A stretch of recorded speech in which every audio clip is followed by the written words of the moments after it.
मुल्क आज मना रहा है यौम आइन। वजीर आजम नरेंद्र मोदी ने सुप्रीम कोर्ट में यौम आइन की तकरीब में की शिरकत। वजीर आजम ने ई कोर्स प्रोजेक्ट के तहत मुख्तलिफ इक़दाम का किया आगाज। कहा, मुल्क अपनी रंगारंगी पर फख्र करते हुए पूरी सलाहियत के साथ बढ़ रहा है आगे।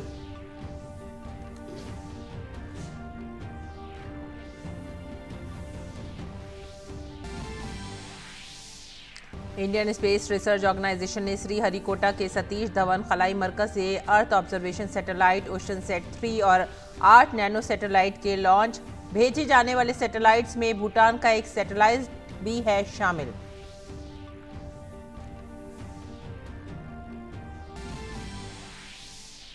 बीजेपी ने गुजरात असेंबली इंतखाबात के लिए जारी किया पार्टी का इंतखाबी मंशूर। प्रोग्राम में बीजेपी सदर जेपी नड्डा और गुजरात के वजीर आला भूपेंद्र पटेल ने की शिरकत। बीजेपी समेत कांग्रेस और आम आदमी पार्टी ने भी इंतखाबी मुहिम में झोंकी पूरी ताकत।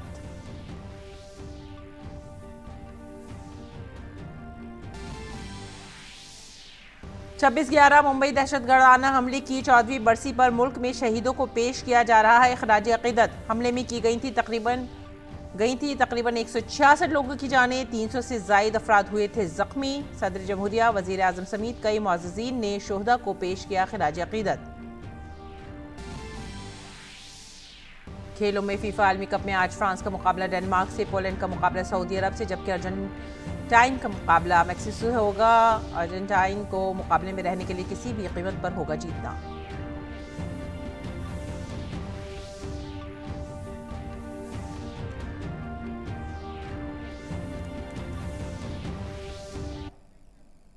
आदाब नाज़रीन, उर्दू खबरों में आप सभी का खैर मकदम है। नजर डालते इस वक्त की खास खबरों पर।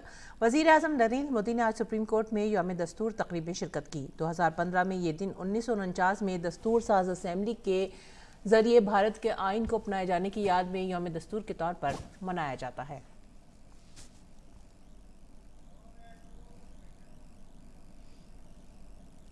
इस मौके पर वजीर आजम नरेंद्र मोदी ने justice clock, justice IS mobile app, 2 digital court और S3WAAS वेबसाइट्स का आगाज किया।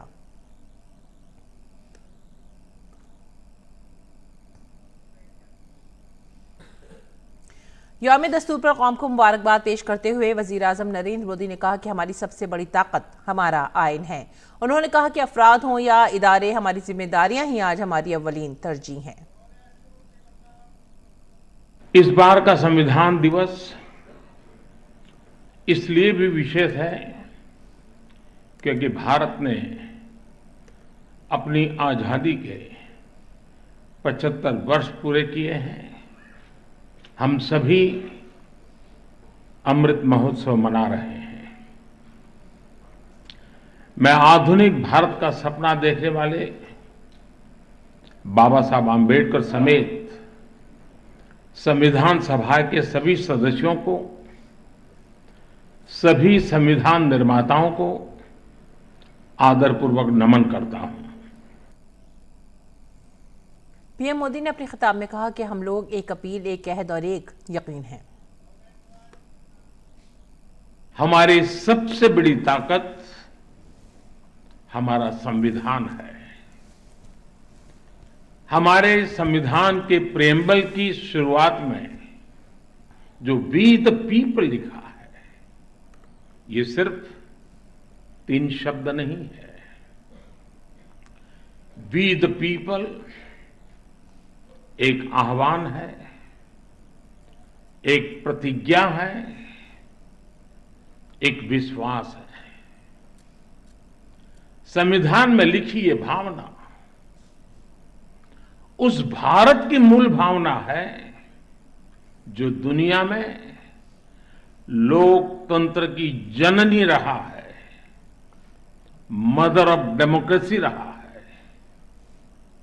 यही भावना हमें वैशाली के गणराज्य में भी दिखती है, वेद की ऋचाओं में भी दिखती है। वजीर आजम ने कहा कि लोगों को बर वक्त इंसाफ की फराहमी को यकीनी बनाने के लिए अदलिया बहुत से मायनेखेज इक़दाम कर रही है। उन्होंने कहा कि आज़ादी का यह अमृतकाल मुल्क के लिए फ़र्ज शनासी का वक्त है। प्रो पीपल पॉलिसीज की ताकत से आज देश और देश का गरीब, देश की माताएं बहनें, उनका सशक्तिकरण हो रहा है। सामान्य मानवीय के लिए आज कानूनों को सरल बनाया जा रहा है। टाइमली जस्टिस के लिए हमारी जुडिशरी भी लगातार कई सार्थक कदम उठा रही है। आजादी का यह अमृत काल देश के लिए कर्तव्य काल है। अपने कर्तव्य पथ पर चलते हुए ही हम देश को विकास की नई ऊंचाई पर ले जा सकते हैं। पीएम मोदी ने कहा कि भारत हर चैलेंज पर काबू पाते हुए आगे बढ़ रहा है। उन्होंने कहा कि जमहूरियत की मां के तौर पर भारत की शिनाख्त को मजीद मजबूत करना है। भारत हर चुनौती को पार करते हुए आगे बढ़ रहा है। एक सप्ताह के बाद भारत को G20 की प्रेसिडेंसी भी मिलने वाली है। यह बहुत बड़ा अवसर है। हम सभी टीम इंडिया के रूप में विश्व में भारत की प्रतिष्ठा को बढ़ाएं, भारत का योगदान विश्व के सामने लेकर जाएं, ये भी हम सभी का सामूहिक दायित्व है। भारत की मदर ऑफ डेमोक्रेसी के तौर पर जो पहचान है, हमें उसे और सशक्त करना है। वजीर आजम नरेंद्र मोदी ने 26/11 मुंबई दहशतगर्दाना हमले में अपनी जानें गंवाने वालों को खराज अकीदत पेश किया। 14 वर्ष पहले जब भारत अपने संविधान और अपने नागरिकों के अधिकारों का पर्व मना रहा था, उसी दिन मानवता के दुश्मनों ने भारत पर सबसे बड़ा आतंकवादी हमला किया था। मुंबई आतंकी हमले में जिनकी मृत्यु हुई, मैं उन्हें अपनी श्रद्धांजलि अर्पित करता हूं। तकरीब से खिताब करते हुए chief justice of India DY Chandrachud ने कहा कि इंसाफ की फराहमी के निज़ाम को मजबूत करने की जरूरत है। The Constitution of India is to a large extent aspirational, for it seeks to deliver political freedoms and civil rights, attempting to shrug off the colonial baggage. When the Constitution was adopted, the social, political and economic realities of our nation were in stark contrast to the aspirational ideals in the text of the Constitution. The Constitution entrusted the legislature, the executive and the judiciary with the role of bridging this gap between constitutional ideals and social reality. Program से खिताब करते हुए मरकजी वजीर कानून किरण रिजिजू ने कहा कि आइन वो संग बुनियाद है जिस पर भारतीय कौम खड़ी है और हर गुजरते साल के साथ नई बुलंदियों को सर कर रही है। To accelerate the movement of access to justice in India, the power of indigenous technology is being harnessed to mainstream legal aid and legal empowerment in the society. 25 lakh people have benefited from this service. In next 5 years, 1 crore plus citizens would be rendered with advice and consultation. To amplify the outreach of access to justice, legal literacy and legal awareness is being prioritized and made accessible in regional, local dialects using innovative techniques, both physical and virtual. मुल्क में आज यौम दस्तूर मनाया जा रहा है। इस मौके पर मोदी आर्काइव ट्विटर हैंडल से कई तस्वीरें ट्वीट की गईं। उनमें से एक तस्वीर 1999 की है जिसमें उन्होंने 1999 में आइन के 50 साल मुकम्मल होने पर अपनी हैंड राइटिंग में एक नोट लिखा था। नोट में लिखा गया था कि आइन के 50 साल मुकम्मल हो चुके हैं।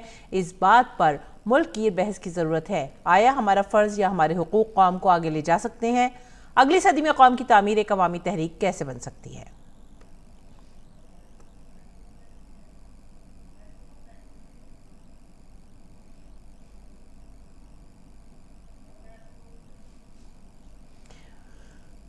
2010 की कुछ तस्वीर में देखा जा सकता है कि गुजरात के उस वक्त के वजीर आला नरेंद्र मोदी ने यौम दस्तूर पर संविधान गौरव यात्रा का एहतमाम कराया था। गुजरात के सुरेंद्र नगर में मुनक़िदा तारीखी मार्च में आइन की एक बहुत बड़ी नकल हाथी पर उठाकर मार्च में सबसे आगे ले जाई गई थी।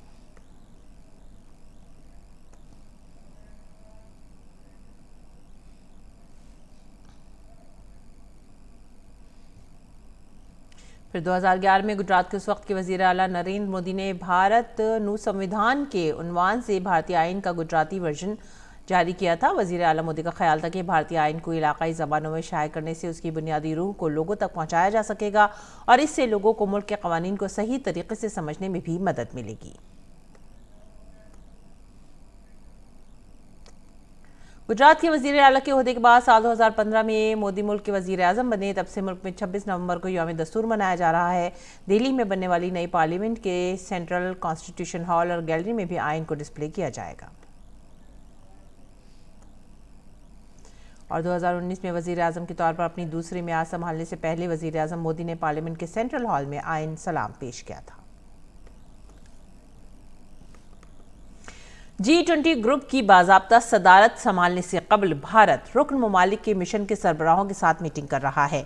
अंडमान और निकोबार के जजीरा स्वराज में मुनक़िद होने वाली मीटिंग में मदूम ममालिक के सिफारतकार और अक़वाम मुत्तहिदा की एजेंसियों के एहलकार भी शिरकत कर रहे हैं।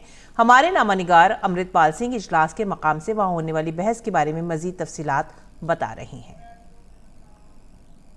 अंडमान निकोबार आइलैंड्स के स्वराज द्वीप में एकत्रित हुए G20 के राजदूतों को भारत ने अगले साल अपनी अध्यक्षता G20 की अध्यक्षता में प्राथमिकताएं क्या होंगी वो बतलाएं, जिसमें digital revolution, women lead development और एक रिजिलिएंट, इंक्लूसिव और सस्टेनेबल इकोनॉमिक ग्रोथ की बात की। We highlighted India's priorities of inclusive and sustainable growth, of climate finance, of accelerated action on SDGs, of our digital transformation story, of how India has become the pharmacy and the vaccine capital of the world, and how we need multilateral reforms as far as institutions are concerned. ये conference इसलिए भी अहम थी क्योंकि ये 26 नवंबर को हो रही थी। भारत ने 26/11 के मुंबई आतंकवादी हमलों का हवाला दिया और एक गुहार लगाई G20 मुल्कों को कि आतंकवाद के खिलाफ सबको एक संयुक्त मोर्चा खोलना होगा।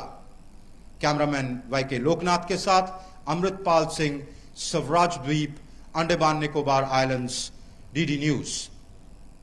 आगे बढ़ते अगली खबर की तरफ। अष्टलक्ष्मी संत शिक्षा सम्मेलन का इनेकाद 9 और 10 दिसंबर 2022 को त्रिपुरा के अगरतला में किया जाएगा। ये कॉन्फ्रेंस मुल्क के शुमाल मशरक़ी इलाके में अपनी नौयत की पहली कॉन्फ्रेंस है। इसका तसव्वुर और मकसद खित्ते की भरपूर सकाफ़ती और मजहबी रिवायत को तलाश करना है। इसका मकसद मुल्क के बाकी हिस्सों के साथ राब्ते और तबादले को मजबूत बनाना भी है, ताकि एक मजबूर और मुत्तहिद शनाख्त को उजागर किया जा सके। इस मौके पर कई प्रोग्राम मुनक़िद किए जाएंगे। शांति काली मंदिर के महंत और सीनियर मुफक्किर श्री चत महाराज को लाइफ टाइम अचीवमेंट अवार्ड से भी नवाजा जाएगा। मूलतः आदमी जो है बहुत ही अच्छा है, मूलतः आदमी है वो सज्जन है। आदमी का मूल स्वभाव जो है वो बहुत है ईश्वरीय है। ये बात सब लोगों के, ये तो उपनिषद से चलता आया है। हमारा तो उपनिषद ही बोलता है सर्वे सुखिना संतु सर्वे संतु निरामया सर्वे भद्राणि पश्यन्तु मा कश्चित् दुःखभाग् भवेत्। ये उपनिषद से आई हुई प्रार्थना जो हमने विश्व को दी है और यही प्रार्थना उजागर होनी है। और धर्मों के विचार सुनेंगे और जो कॉमन एक उसके नीचे एक थ्रेड है, कॉमन थ्रेड जो विश्व मानव का है, जो मानव कल्याण का थ्रेड है, उसकी बारे में चर्चा होगी। We wanted to be more of a people's function. We believe in more of people function nowadays, and we believe in people-to-people contact. If we can have it with Bangladesh, why can't we have it with the Northeast? So this is very important, and we want this whole thing to be warm, thought-provoking. We want it to be, sharing of different ideas, and we want this to be a grand success, because the first time in the history of Northeast, a Sant Sammelan of this scale is being held in Northeast. ISRO ने earth observation satellite ओशनसैट 3 launch किया। ये launch Andhra Pradesh के श्रीहरिकोटा के सतीश धवन खलाई मरकज से सुबह 11:56 पर की गई। सैटेलाइट ओशनसैट 3 को जमीन से 743 किलोमीटर दूर मदार में नस्ब किया गया। आंध्र प्रदेश के श्रीहरिकोटा के सतीश धवन खलाई मरकज से 8 नैनो सैटेलाइट्स भी लॉन्च किए गए हैं। इस लम्हे को देखने के लिए साइंसदानों के साथ साथ बड़ी तादाद में नाजरीन ने भी शिरकत की। I'm really happy to announce the successful accomplishment of the PSLV C54 EOS 046 mission in its first phase of the mission, injecting the EOS 06 satellite at its intended orbit very precisely. And we also observed that the performance of the rocket in this mission in all its stages and functions were exceedingly good. वजीर खारजा S Jaishankar ने आज भारत भूटान की मुश्तरका कोशिशों से satellite launch करने की कामयाबी पर खुशी का इजहार किया। उन्होंने कहा कि इसरो मुस्तकबिल में भी ऐसे कामों में भूटान की मदद करेगा। We have achieved a historic milestone in India's bilateral cooperation with Bhutan as two special friends and neighbors. In a span of 2 years, the collaborative efforts of the dedicated team of space engineers and scientists from ISRO and the Bhutanese side have culminated today in the launch of this satellite for Bhutan. As envisioned by Prime Minister Shri Narendra Modi, as well as His Majesty the King of Bhutan, our two sides have taken the India-Bhutan partnership to a new and emerging area in the 21st century through achievements in space and technology. You may recall, during the visit of Prime Minister Modi to Bhutan in August 2019, we had jointly inaugurated the ground earth station of the South Asia satellite in Thimphu, which was constructed with the support of ISRO. और अमले के मरकजी वजीर ममलिकत doctor Jitendra Singh ने जम्मू के कटरा में Shri Mata Vaishno Devi university में 2 रोज़ा 25वीं कौमी ई गवर्नेंस कॉन्फ्रेंस में शिरकत की। कॉन्फ्रेंस का मौजू शहरियों, सनत और हुकूमत को करीब लाना है। उन्होंने प्रोग्राम के दौरान ई गवर्नेंस पर एक किताबचा भी जारी किया। As far as DOPT is concerned, in the last 6-7 years, we have developed a mechanism. There is virtually nothing out of the public domain. We, the RTI, early on, you could file the RTI going to office 10 to 5. The last 4-5 years. This is all what has happened in our department I'm talking of. Because if we don't talk, who else would talk? We have put it on the mobile. You can file an RTI anytime, anywhere. उन्होंने कहा कि महकमा personal and training यानी DOPT की जानिब से गुज़िश्ता 8 साल के दौरान एक ऐसा मजबूत तरीक़ाकार नाफिज किया गया है जिसके तहत मुकम्मल शफाफियत को यकीनी बनाया गया है।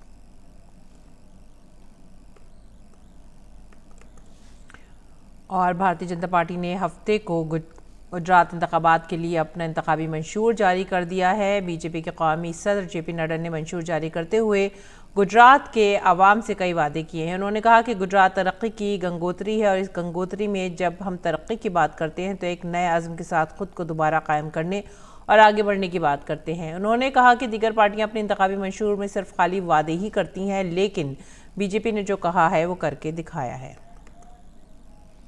जब हम आपके सामने संकल्प पत्र लेकर आए हैं और अपनी बात कह रहे हैं, तो मैं अपने साथियों से एक बात और कह देना चाहता हूं।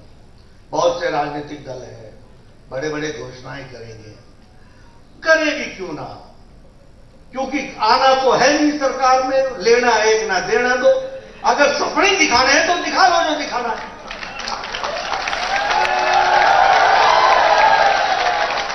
लेकिन अगर भारतीय जनता पार्टी कुछ कहती है तो हवा में नहीं कहती। हम पूरी तैयारी करते हैं, ड्यू डिलिजेंस करते हैं, आंकड़ों को पढ़ते हैं, जरूरतमंद को जानते हैं, जरूरतमंद की कमी को पहचानते हैं और उसको ताकत देने का काम करते हैं। यह हमारा संकल्प होता है। बीजेपी ने अपने संकल्प पत्र में जो बड़े वादे किए थे उनमें से IIT की तर्ज पर 4 गुजरात इंस्टीट्यूट ऑफ टेक्नोलॉजी को रियासती सतह पर किया जाएगा तैयार। अगले 5 वर्ष में नौजवानों के लिए 20 लाख रोजगार के मौके पैदा किए जाएंगे। मजदूरों के लिए एक श्रमिक क्रेडिट कार्ड बनाया जाएगा। इस कार्ड के साथ आपको बगैर सूद के 2 लाख रुपए तक का कर्ज मिलेगा। आयुष्मान भारत योजना के तहत 10 लाख रुपए तक हेल्थ कवर किया जाएगा। वजीर आला की मुफ्त तखशीसी स्कीम के तहत 110 करोड़ रुपए का कॉप्स बनाया जाएगा। रियासत में यकसा सिविल कोड नाफिज किया जाएगा। और मुंबई में 26 नवंबर 2008 को हुए दहशतगर्दाना हमले की आज 14वीं बरसी है। लश्कर तैयबा के दहशतगर्दों के इस हमले में तकरीबन 166 लोगों की जानें गईं और 300 से ज़्यादा जख्मी हुए थे। इस मौके पर हम अपनी पुलिस और सिक्योरिटी फोर्सेस के उन बहादुर जवानों को याद करते हैं जिन्होंने दहशतगर्दों से लड़ते हुए अजीम कुर्बानियाँ दी। इनमें से पुलिस अफसरान अशोक कामटे, हेमंत करकरे, तुकाराम ओम्बले और विजय साल्सकर शामिल थे। वज़ीर ख़ारजा डॉक्टर एस जयशंकर ने कहा कि मुंबई हमलों की मंसूबाबंदी करने वालों को इतने सालों बाद भी सजा नहीं मिली है। Even after so many years, the people who planned it and oversaw it have not been punished. They have not been brought to justice. This is something which we give utmost importance to.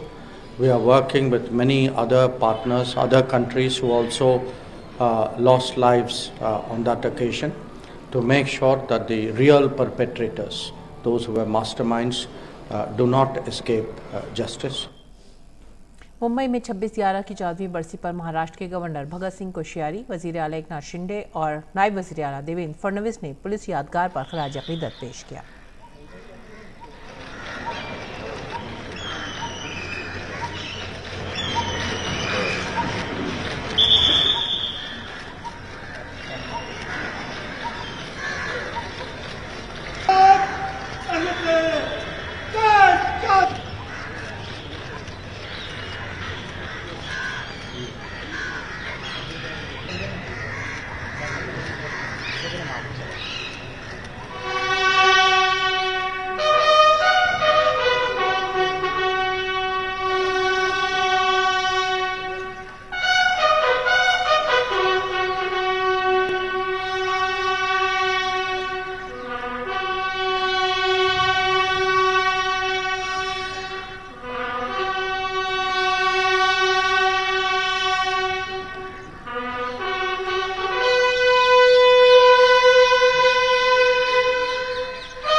Delhi के वजीर सत्येंद्र जैन का Tihar jail से एक और video सामने आया है। नए वीडियो में सत्येंद्र जैन जेल में सुप्रिंटेंडेंट अजीत कुमार के साथ दिखाई दे रहे हैं। अजीत कुमार को इस माह के आगाज में मुअत्तल कर दिया गया था।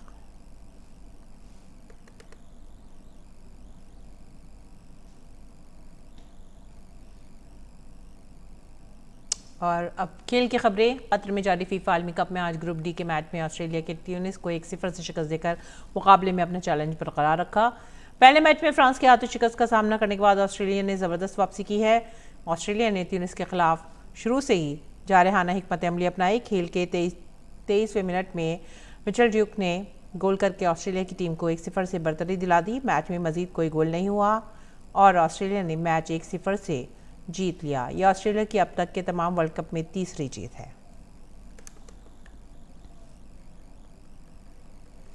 फीफा आलमी कप के ग्रुप डी में मौजूदा फ्रांस आज अपना दूसरा मुकाबला डेनमार्क से खेलेगा। यहां फ्रांस की कोशिश मुकाबले को जीतकर अगले दौर में पहुंचने और अपनी पोजीशन को मजीद मजबूत करने की होगी। वहीं ग्रुप सी में मौजूद सऊदी अरब का मुकाबला पोलैंड से होगा। सऊदी अरब ने अपने पहले मैच में आलमी कप का सबसे बड़ा उलटफेर करते हुए अर्जेंटीना को 2-1 से शिकस्त दी थी। ऐसे में टीम अगर आज पोलैंड को हराने में कामयाब रहती है तो यकीनी तौर से टीम अगले दौर में जगह बना लेगी। वहीं पोलैंड की टीम को अपने पहले मैच में मैक्सिको के खिलाफ ड्रॉ खेलना पड़ा। ऐसे में टीम सऊदी अरब के खिलाफ अपना मुकाबले पर हर हाल में जीतना चाहेगी।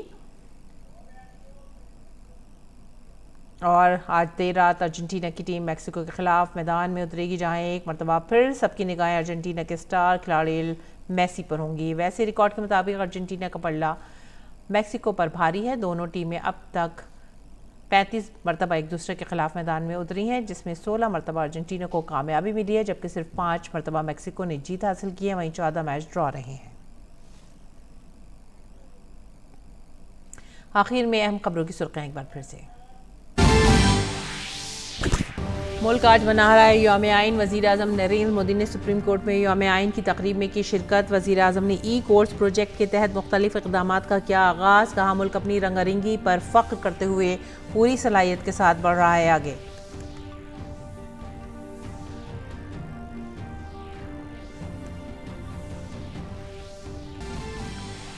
इंडियन स्पेस रिसर्च ऑर्गेनाइजेशन ने श्रीहरिकोटा के सतीश धवन खलाई मरकज से earth observation satellite ocean set 3 और 8 नैनो सैटेलाइट के लॉन्च।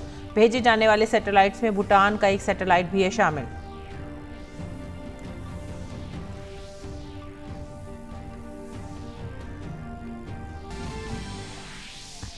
बीजेपी ने गुजरात असेंबली इंतखाबात के लिए जारी किया पार्टी का इंतखाबी मंशूर। प्रोग्राम में बीजेपी सदर जेपी नड्डा और गुजरात के वजीर आला भूपेंद्र पटेल ने की शिरकत। बीजेपी समेत कांग्रेस और आम आदमी पार्टी ने इंतखाबी मुहिम में झोंकी अपनी पूरी ताकत।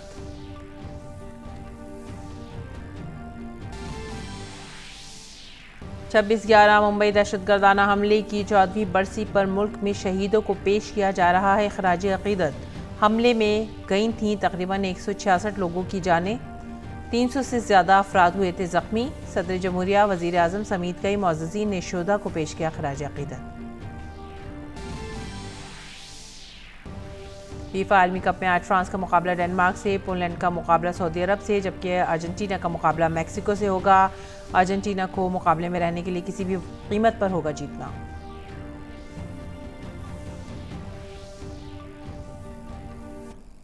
इसी के साथ ही हमारी पूरी टीम को दीजिए इजाज़त। आदाब।